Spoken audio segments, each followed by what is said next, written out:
FM. Hawaii's hot Filipino hits. It's the Midday Show with Allan Alvarez. All right, mga kaibigan, we're back. And thank you very much for listening and being there and staying with us throughout this wonderful interview that we're having here with Senator Will Espero of the 19th District. So, Senator, you've got a lot of things ahead of you coming up. Can you tell us the significance of this move that you're making? Yes. As many people may know, I have announced my intention to run for Congress for District Number 1, which is expected to be vacated by Congresswoman Hanabusa when she files to run against Brian Schatz for the United States Senate.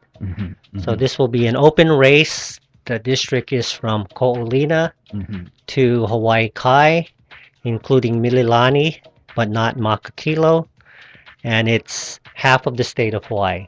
We have 4 members in our congressional delegation, 2 U.S. senators, Senator Hirono and Senator Schatz, and currently Representative Tulsi Gabbard and Representative Colleen Hanabusa. So 4 total, 2 in the House of Representatives, and I'm running for one of those 2 seats, which is basically Honolulu. And this is a statewide election. Is that correct, Senator? Well, it's half of the state. It'll be half the state, yes. The neighbor islands and Windward is Congressional District 2. And Congressional District 1 is basically the southern Oahu. Okay. And how is it? Is it more challenging to go for this type of? I know you've been 14 years as a legislature. Is it more challenging? Oh, certainly. In the state legislature, my constituency base is approximately 55,000, 60,000 people. The district for CD1, we're looking at close to 700,000 people. So you can see the difference, and wow, it's going to, of course, entail a bigger organization, more volunteers, and what's very significant in a congressional race is more money that we need to raise. We expect that we want to raise between $500,000 and $800,000, and if things go extremely well for us and our campaign catches fire, it could be $1 million campaign. Yes. Would you say that that's the biggest challenge you have right now, the funding for the campaign? Yes, that is the biggest challenge. However, that's the biggest challenge for all of us. Right now, you got that right. Well, right now there are 4 candidates who have announced, and we're all in the same boat and in the same situation. 2 council members and myself and another state representative. So we're starting from scratch in fundraising. However, it's obviously going to be much more than about who can raise the most money. Yes. I feel that in this race, there will be very clear differences, and people will be able to see what the accomplishments and experiences of the candidates are, and they will see that there's certainly one that stands shoulder above the rest. And I wonder who that would be. Well, we're promoting experience, certainly. Sure. Just like anyone else who's applying for a job, and that's what this is. I'm applying for a job. I want to represent the people of Hawaii in Washington, D.C. And we have 30 years of work experience to show for my adult life, and 22 years of those are in public service and government. I worked 8 years with the administration of Mayor Frank Fossey and 14 years in the state legislature. with Mayor Fossey, I was in charge of Oahu's neighborhood board system. And it was in this position where I was able to work with individuals across the island, meet individuals who are interested in grassroots democracy and participating within their own community neighborhood boards. And in the legislature, I've been able to ascend to a position, as you mentioned earlier, as the Senate Majority Floor Leader. I'm the chairman of Public Safety, Intergovernmental and Military Affairs, and we've been actively, directly involved in many of the key issues that are facing Hawaii today, from prison reform, judicial reform, working on National Guard issues, sheriff's issues, fireworks, medical marijuana, aerospace development, city and county police and fire issues. All of those issues come through my committee, and we're able to provide our input and guidance on the legislation that is passed. And over the years, I'm proud to say that to date, I have introduced and had passed 79 pieces of legislation, and I think this is much more than any of my opponents have been able to do. Okay. All right. Now, what's the significance? What's the significance of your running for the Filipino community? I know you're a full-blooded. You're an FBI, or they call a full-blooded Ilocano. Correct. My mother. Yeah. I believe my mom is listening. Hello, Mom and Dad. Hopefully you're listening. My mom is from Santiago, Ilocos Sur. Santiago. Paulina Espero, and my dad, Victor, is from Bacnotan, La Union. I know Bacnotan. Yes. A nice surf spot there by the Bacnotan cement area. Yes, my sons, last time we went there, they weren't able to surf, but they didn't realize surfing was close by, so next time they certainly do want to surf. Sure. But our candidacy is the first in terms of, well, I'm not the first Filipino to run, but Well, yeah. at this stage, we're the only Filipino running in this congressional race, and we believe that that will be certainly advantageous to us. And if we are fortunate enough to win, we will be the first Filipino to represent Hawaii in Congress. And my candidacy also represents the possibility of a first full-blooded Filipino to ever serve in the United States of America in Congress.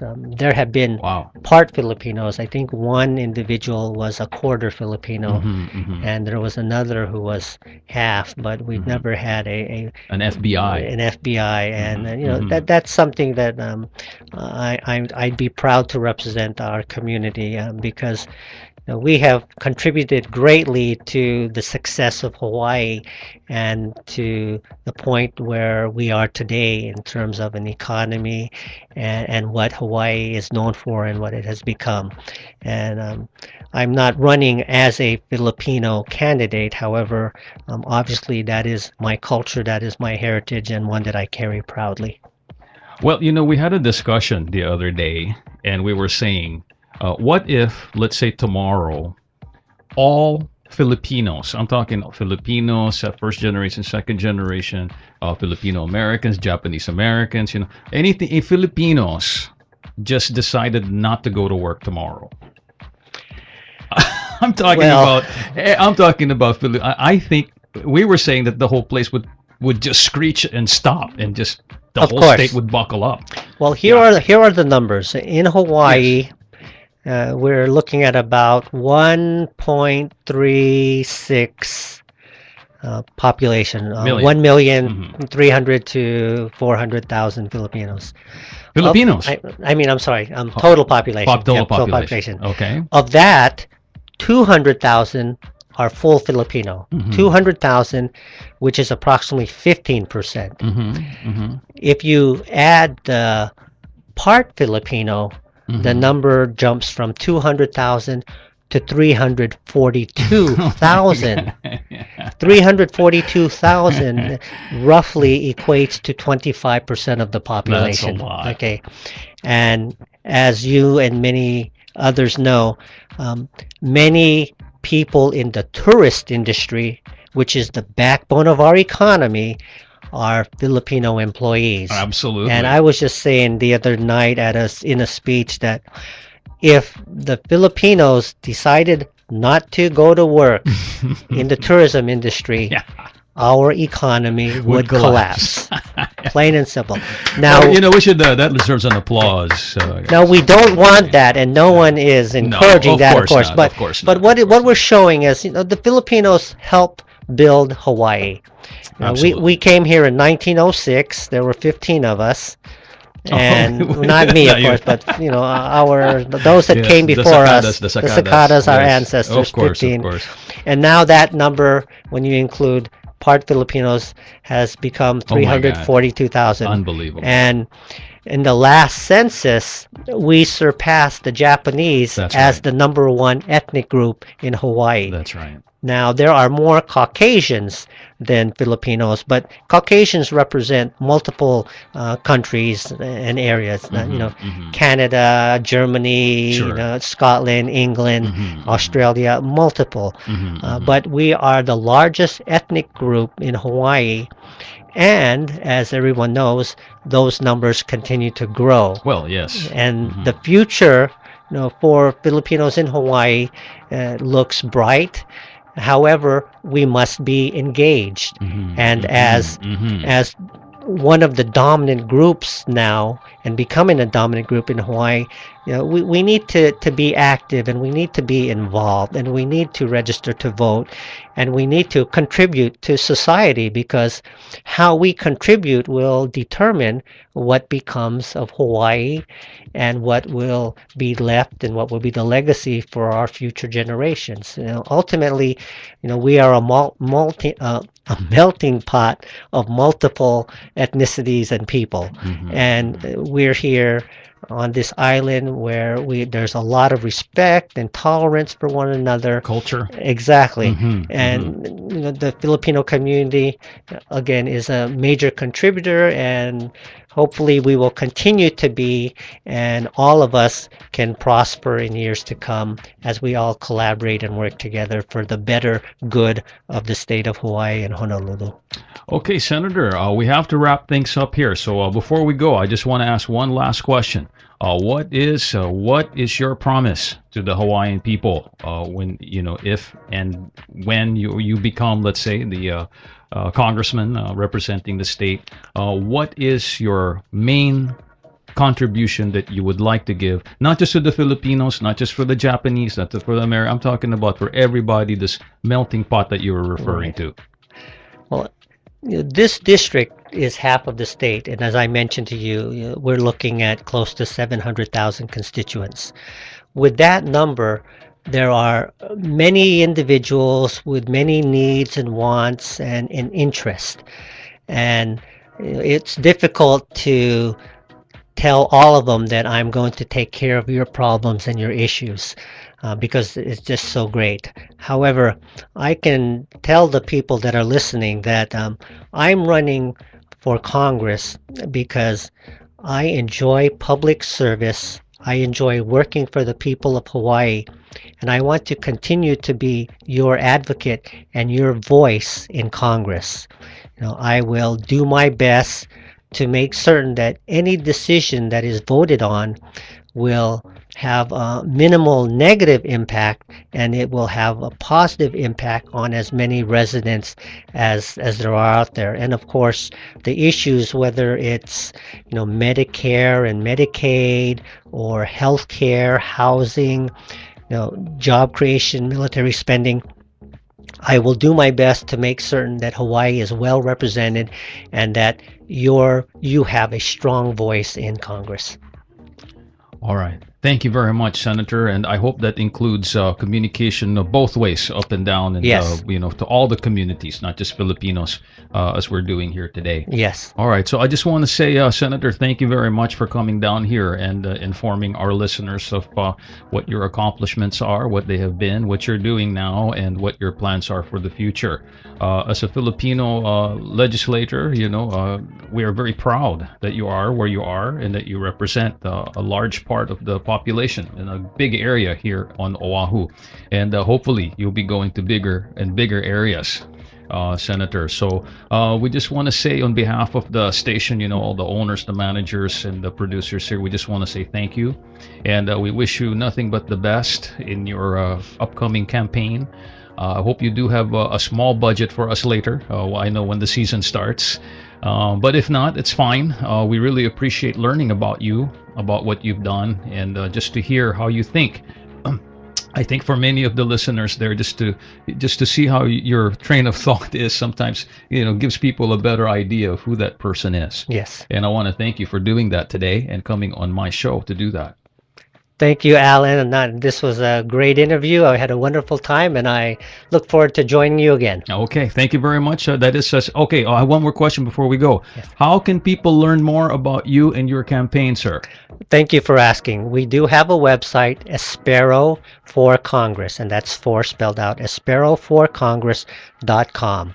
And there's contact information and links, and that is the best way to find out more about us. In a month or two, we hope to open a headquarters, and people.